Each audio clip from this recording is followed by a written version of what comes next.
Akabwatu nera ligia ninga kati views tunazijjawo mulera alidde ddaku da ate mbulu kubalo yalidde ddaku tira yasobodde kuddawo waliwo kyaliwa nga asiiba naye nze ndabanga atasiiba kubanga ye asiiba yebase sirawutu kakati olwo aba asiibye oyo emisana ayingira buli linga yeba oyo asiibye oyo ayino se otambula anti kyekugamba Chekugamba yaba kati kandye alya ne yebaka kakati kusaya futa kwe nasuka kusaya futa ali nakulukuta ekirawo ragira kati ne yebaka akikola ati oyo ate nali wala gwelinda mpola mpola uli otya bangambe obadde mulwadde ojja kutere nkulaba osaze weight mu nnaku bbiri bambi kasita kubanga ndwawo nnyo lwala ewe ndwala ekyo kibi olina okwewangamu ennaku ez'okulwala ate n'okwekebeza olaba akawuka bw'okagwamu obugwi katabuka bw'okagwamu obugwi kagenda ne kakutiisa toliyo owayi webale kulwana n'obulwadde gudi danger naye gwe kimanyi nti omusujja era gwe gusinga okutta abantu mu Afirika. It's very funny kati nange wano ninamu naye twakuba nkyagumye kubanga nedda waliwo olwowulira nga tebigasse naye n'oguma kati ate nkya n'okeera ng'oli solid nogayoza buko fatigue kumbe tomanyi nti ogenda okugwa eri okufenaganga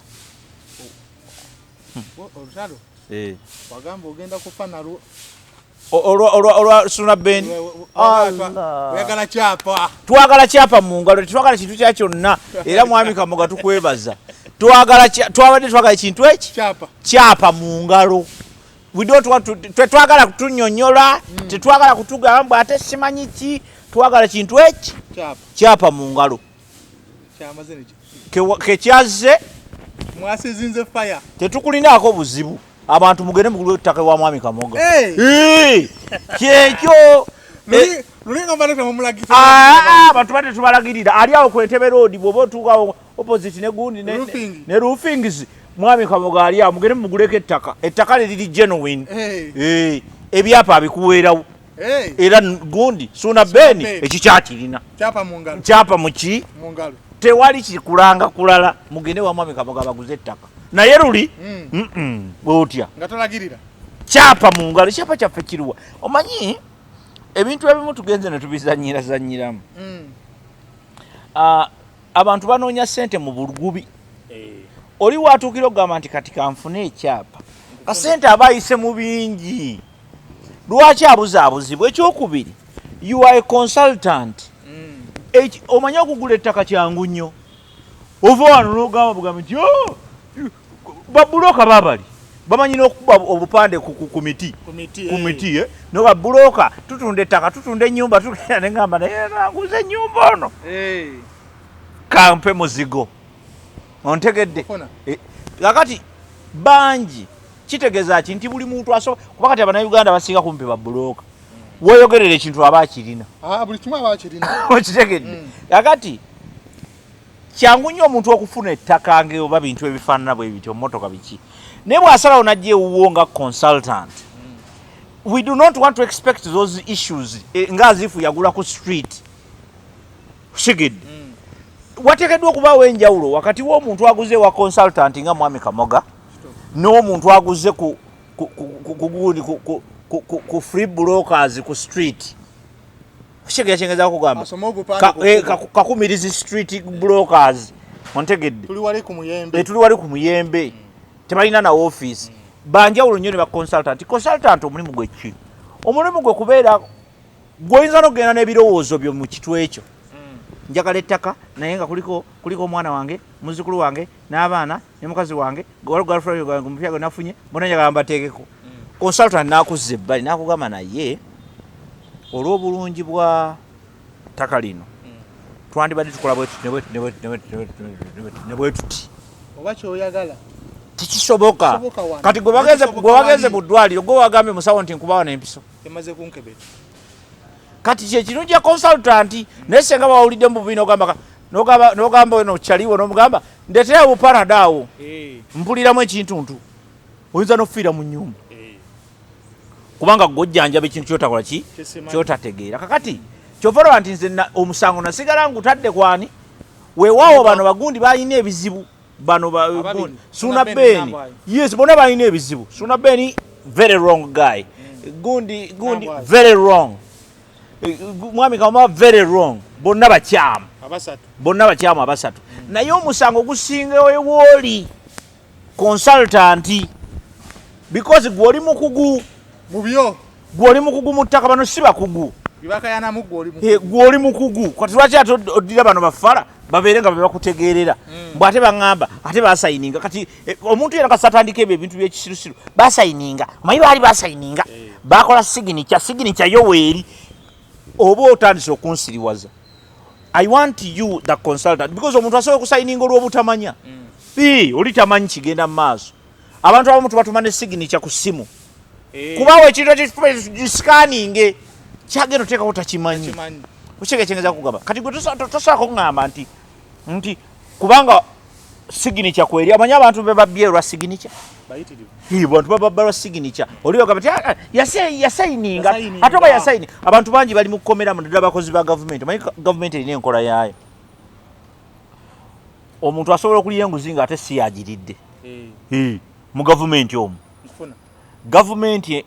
enkola ya gavumenti ndala nnyo era kyovulaba nti abantu bangi olwokuba tebamanyi enkola ya gavumenti balwanyisa gavumenti bayombesa gavumenti bayombesa abantu President Museveni asobola okukuba emmotoka n'ogifuna omwaka ogujja ng'agikuwadde leero abali wali mu system ne bagamba president yes you gave him the car but he cannot access it we don't have it on our budget this year okyegedde gwe n'ojja no mawulire n'ogamba abasajja balina empisa embyabo kale omusajja omukazi oyo alina omutima omukambwe otera obbiwulira okyegedde gundi alina omutima omubi president yampaddeyo abakabini ne bagaana ogimpa president Museveni bwabanga takutte mu nsawo n'akuwa awo obubaasa bwabwe oba olina okuyita mu protocol kati protocol iyo tetunuulira president yayogedde abo bakugamba nti okusinziira ku gundi ebirabo bya president bye yagaba emubende bajja bifuna next year ogw'omunaana kati gwe kiri eri gwe okugumiikiriza oba okukaaba n'owoggana mu mawulire mwonna nti tebaakuwa twebaze nnyo Agiketi nnyo Agiketi nina ekiteeso Katonda senga akkiriza kusaba kwange mu kisiibo muno Allah akwate emyaka egi etaano agijjekka mu Agiketi akwate emyaka emirala egi agijje ku Suuna Beni agiwani akwate emirala egi agijje ku Nambwayo nimpakiti Nambwayo yeetaaga emyaka nga olwokuba mukazi ye kati omuggyeko ena Nambwayo ena emyaka 14 bagigatta myaka 14 bagiwe Keti yakoze obuvunaanyizibwa bwennyini ffenna abantu bwe tulina okukola ku levo zaffe wakati nze sisobola kukubira mwami Kamoga tamanyi simumanyi okyegedde ne bwe tuba twogera asobola kuntegeera butegeezi nti oyo mwami Obote that's it okyegedde tetusobola kwogera in detail naye mwami Keti yajjudde n'agamba wano waliwo ensobi katugirongoose kintu kyangu nnyo n'abatuuza nekiggwa oyo mukama amuwe nnyo omukisa abo be bantu betwetaga mu society tetwetaga ba MP bangi awo wabaddewo MP wabaddewo yadde kansala lwaki mubeera abasiru ne mulowooza akati oyo ne kansala w'oku kyalo ekyo ani asinga omugaso nti the idea is teweetaaga kusooka kulinda era ekyo kibayigirize teweetaaga kusooka kulinda kubeera w'amaanyi kyovula tumanyi okugamba wano abantu ebintu ebyokukola we are experts and very very informed and very very experienced n'ogamba omuntu n'akugamba oyo ayogera ng'ani kubanga ayagala obeereko katayito nze kansala gundi ogalabe n'embuzi ebyo byangu tubikoze ebyo byangu tubikoze nnaku ntono mujja kutandika okumpita dokita ate loza tetusoma tujja bitereeza mutandika obituyita naye kati ekyo si kyekikulu ekikulu kiri nti mu butono bw'olina okuba ow'omugaso ne bw'oba osika capati ku kkubo ne bw'oba osika capati ku kkubo tolaba basiisi ba capati banno nga betta n'ogamba be bamanyi bamanyi zena bagamba balwana busa baba balwana amma oyagalayo yammeka eyo enkola mbi nnyo y'okulowooza nti biri tebikwatako kubanga ebyo bye bireetedde eggwanga okufaanana nga bwe lifaanana twalekerera Museveni n'ebintu bingi ne byonooneka ne twekwasa ye nti yayonoona eggwanga naye nga yayonoona tulaba ne tusirika bajjajjaffe kasa baleeta Museveni ne bagamba nti kasa Obote agenze ne Omini balina Omini ne Obote kati ffe tufuna ne ku mpeke y'otulo twebaka otulo tutambula paka ku makya teri atugambayo okyegedde abakazi ne bagamba nti Museveni ate atukoze ekintu ekirungi atujja ne mufumbiro kati ffe tuli ku mwanjo tamanya yali abatega nkolobe kusiriwala kati abaana bemuzaala beba bali ku street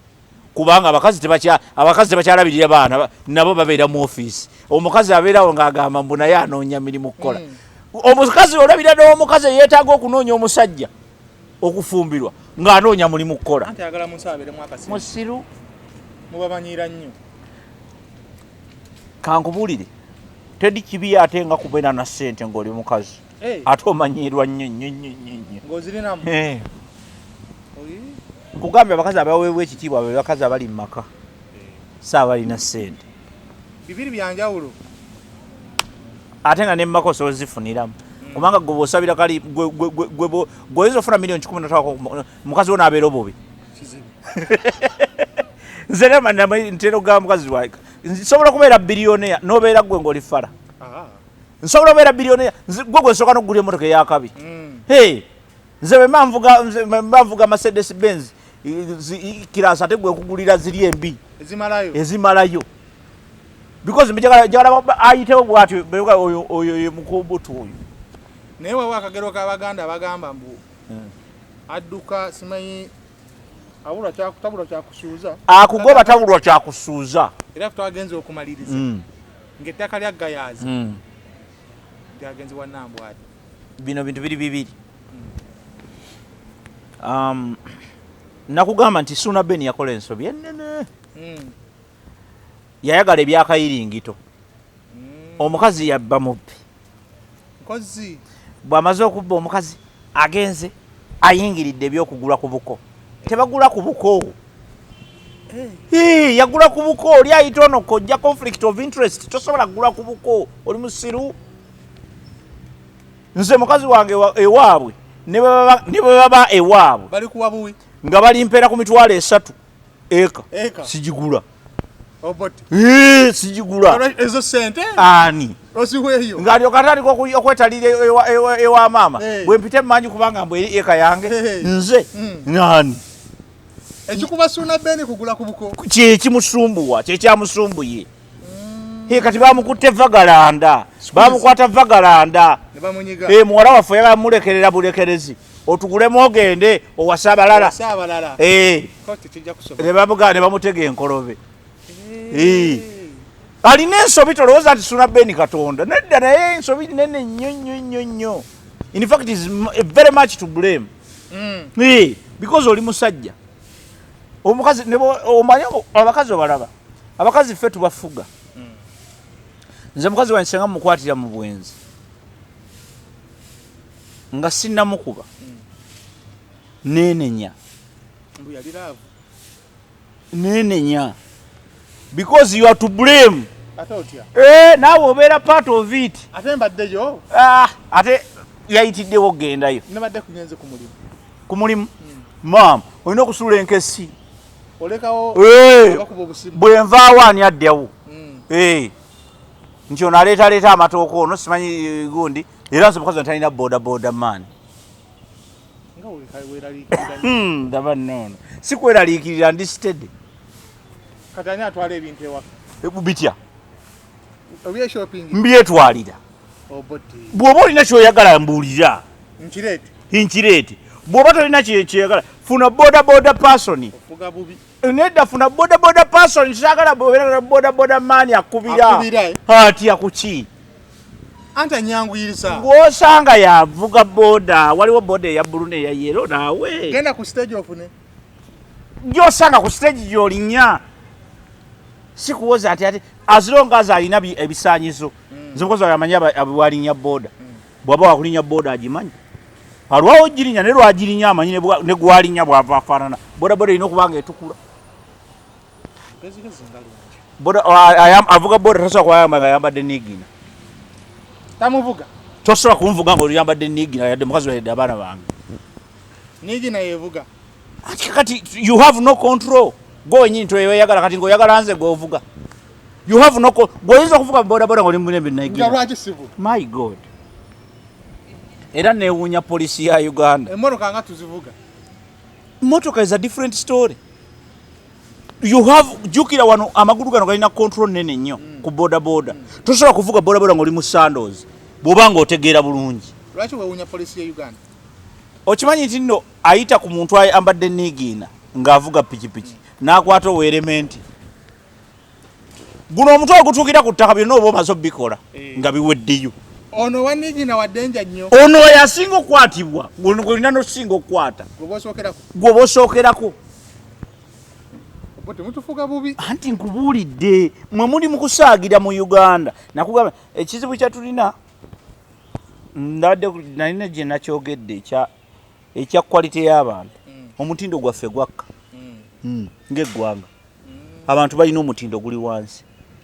Oyambala otya nigina n'ogenda mu kibuga Kampala. Capital City. Eddembe lyajje. Kati kyekyo kati ono kyali kye yabakola yabawa kye muyita emirembe naye yabasiriwaza busiriwaza. Ye nga tazijjiramu. Yabadde nawo ne mu kibuga. Yabadde mu ngatto. Ye nga tazijjiramu. Okyekesengeza kukulaga. Kakati olina okubeera omwana omugezi. Ate olina okuba omugezi nga Bayibuli etugamba nti beera omugezi nga bwana bwa musota. Nokyegedde. Teri akayigiriza kubojja. Era kolugira kalabe bikola oba tebikola. Kakangamu mu buto bwako. Kakati ffe twawumula. Twateeka our brains to rest. Ne tuleka abantu batutegeerere. Kyova olaba nti oli asobola okuyimirira gy'ayimirira nga gwoyogera ng'ani. Kubanga abantu balina that archaic kind of thinking. Nti oteekeddwa okubaako ky'obeera okwogera ku nsonga abantu bejjako obuvunaanyizibwa. Obote gwolinga ndaga mbu ekyateesa Nambwayi ku kyapa kino ng'amaze okukuba ttooki bagamba omukulu ono agenda adduka abwaka yali abwaka ategeka kwanjulwa biki byonna ono ataddemu ku kutwanyitwe jjukira ye yatwala eno wakkojja alaba nga guba guyiise nagamba nedda erinnya libeereko kojja namugamba tukole tuti kojja namugamba ate kirinako obuzibu jjukira kojja mulimu ka conflict of interest naye ayagala omwana we naye kyataamanya nti kitegeeza kinene eri bizinensi ye kitegeeza kinene eri bizinensi ye eteredde kati si kyangu nnyo naye kati alina okusala amagezi afune ba technical people ngaffe tumuyambeko business edde waggulu naye nga kikulemberwa ffe kikulemberwa Suuna Suuna nga yakulembedde mu kuba obulango ikubuulidde teri kitasoboka wakati okisuubira nti bayinza otuulako bonna mu office emu tewakirabye teri kitasoboka because money talks louder. I know why million yaga. No problem. That is another discussion. Fe twagala ki? Kyapa. Kumeza wali. That's another discussion. We should be discussing another day. Naye mwamukwata obi bamubuuza kayiringu ngali wati. Alina okuvayo ne yeetonda asiriwalira eri. Tuna beni vayo wetondere mukazi wo. Wetondere mama w'omwana wa akisi mukazi wo mama w'omwana mwetondere. Kiri simple. Olose n'ogere ensonga eyo. Abantu kitukuba nnyo wemba nakuzaalamu omwana automatically oba ofuuse mukazi wange. era kyekiri kyeŋŋamba abaana abawala abato mufumbirwe abalenzi muwase ontegedde bw'obanga oli muto kale beera muto n'ebitundu ebyekikulu bwe biba bitandise okubeera nga bikola ebyabakulu then fumbirwa ate wetegereza ki then wetegereza tobikola ate olina lubuto kati wetegereza ki ng'olina olubuto ate nkugamba kati wetegereza ki ng'ofunye n'omwana kiki okyetegereza ebyo simanyi nze siri mukozi wa lugamba kyapa ku mmeeza wali tonyumya mboozi zo toleeta kasasirowo kyapa ku mmeeza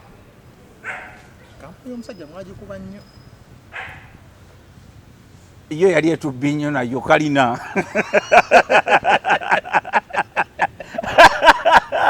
naye yali etubbi nnyo kalina ebbika gwe yali azimbyeko kubanga sinazimba kalina eyo kutuuka mumeka ayinza kuba olukaga lukutu lukaga luyinza kuba luli awo jjukira kati ye nnyumba ye esooka n'ababbi bangi ababbi ba seminti oba ozimba byonna obibala ogula busawo 10 bazimbisaako 6 oba musanvu obulala ne babutwala ne babuziika mu musenyu seminti aweddewo muzeeyi ate nga kamera yeeraga nti tewali yafulumiza kasawo ng'ali mu musenyu kati ebyo byonna badde losi watunulamu kyabugazaati olukaga lugenda abadde agenda akkirira kankuwaataani jjukira ennyumba oba ogizimba enzimba yayo eri fane tobalirira kuba nnyumba yo owaayo buwi teri akuwa lisiiti bw'oba osasula eyayoddewo ettaka omuwa buwiki 2 bw'oba osasula eyagize gundi nno yazeeka gundi n'akagira gundi naye baadde bubulako ba 8,000 osasula nsasule okitegedde you cannot even give a receipt waliwo bantu batono nnyo abasobola balira ennyumba n'agamba nti nno yagendako $3,000,000 bw'oyogera $3,000,000 omanya wagenda waana waliwo 10 eryabulira awo ensonga zino onoonyereza nnyo ettaka lino lyani omutuufu liruwa ndooza lya mwami Kamoga bulijjo alinda ki no nedda bulijjo omuntu yenna ayagala okumaximizinga okuminimizinga costs amaximizinga profits era naawe kino kiyige ne bw'oba olina kunsasula leero ofubanga nnyo nonsasula nkya nkulumyemu si kunnumya naye senga ntuuka leeti tambula ogende siriiwo akubanja ayinza offa ne zikola ebirala tebibadde byangu kikyengeza kukulaga nti bulijjo omuntu anoonya butya bw'ayinza okukola ki mu akawunti bakusomesa ku delayinga payment kyokka kye bakusomesa kyofuna nti obeeraawo ng'obanja ekitongole ne bajja ne bagamba nti wandiika gundi wandiika requisition omala ogiwandiika sooka ogire gundi tanateekako mukono naye nga sente we ziri awo zirengerako okitegedde ng'akawuntanti afuba okulaba nti sente zifuluma mu kitongole n'awayiriza ekitongole bwe kiri ekyavu n'awayiriza ekitongole n'awayiriza DMD n'awayiriza MD n'awayiriza gundi olulala n'obasangawo bonna bwebasangawo bonna naye bagenda n'ali ekyemisana waakiri era adireyinga payment ontegedde kakati mu mbeera eri bweti ono yabadde naye apimamu naye yagezeeko akakaliro kangi ayinza okumala nga samona wenkubuuliza obubaka bwa Suuna Beni bwe yatuma omukadde omukadde aleka yakubye na ssimu tiyasose kulinda akakutuuka layini yabadde nnene n'agamba Yesu Kristo layini ndaba nnene omwana wange naye waliwo bye bantumye n'amugajjangu kiki nkola kiki mwana Kamoga mutwala jjukirayo Katonda atulaba direct n'amugamba nti yoyo Kamoga n'omwana w'oli n'omwana w'oli wali n'abamulwanira baabali abamulwanira nti yo bambi kanjogereko ne Ketti ajja kimala ekyo si nsonga nnene kyovula nti Ketti mubanjiza emyaka 10 kubana abantu abasatu bamuwe tosaba Katonda baba mwocheyo bwocha bamuwe ate bamwocha oli road naawe road bamwocha oli road naye nze nkwebaza mwami Ketti yeetaga kirabo because those are simple things ekyo kikulaga bulazi nti bintu bingi bitulemeredde ng'ababisobola bisolovinga weebali abapoliisi byabalemu ate kubanga poliisi yaffe teri serious olwedde nakati bandibadde bali wa mwami Kamoga ekyo kyabaddewo let them investigate ebyapa ebirala walibayo bangi abayita mu kiseera ekizibu bwe kityo nga tebaagala kwogera oba nga tebamanyiddwa kufuna because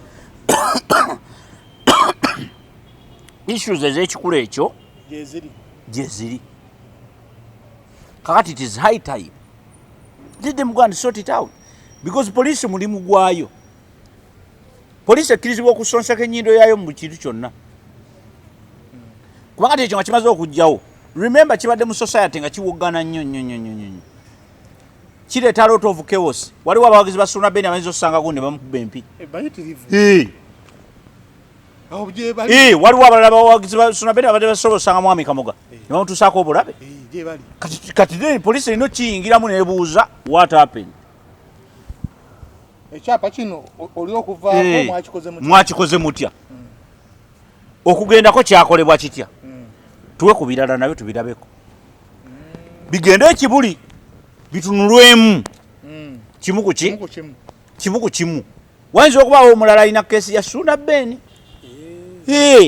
nga tamanyiddwa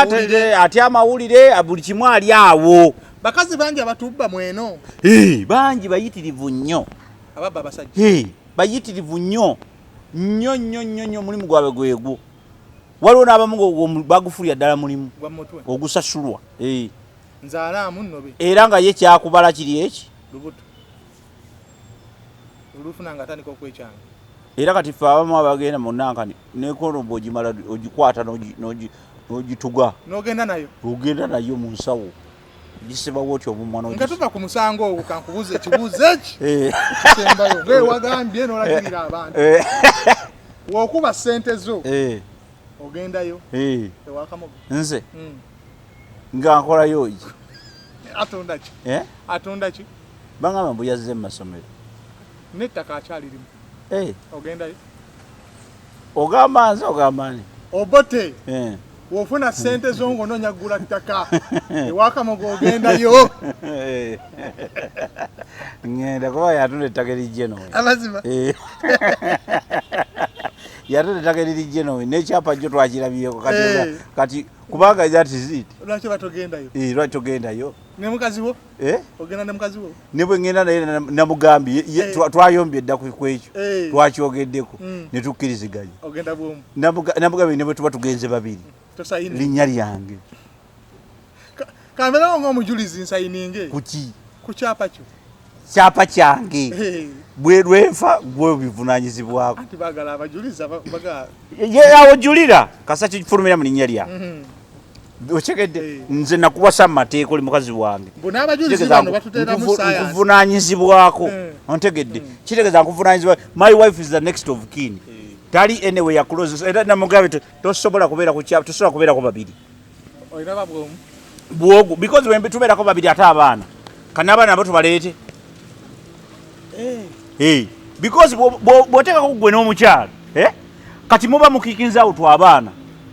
ontegedde kati omukyala n'oba n'agenda mu makaago ewanga ate aba alinayo omugabo bulungi nnyo alinako erinnya kakati nga nziramuyo kafankunaayo mbututule ku mmeeza ne haji gundi yatwala mukazi wo anze bw'oba ogenda genda bw'oba olibeerawo ettaka ogulayo tugende mu America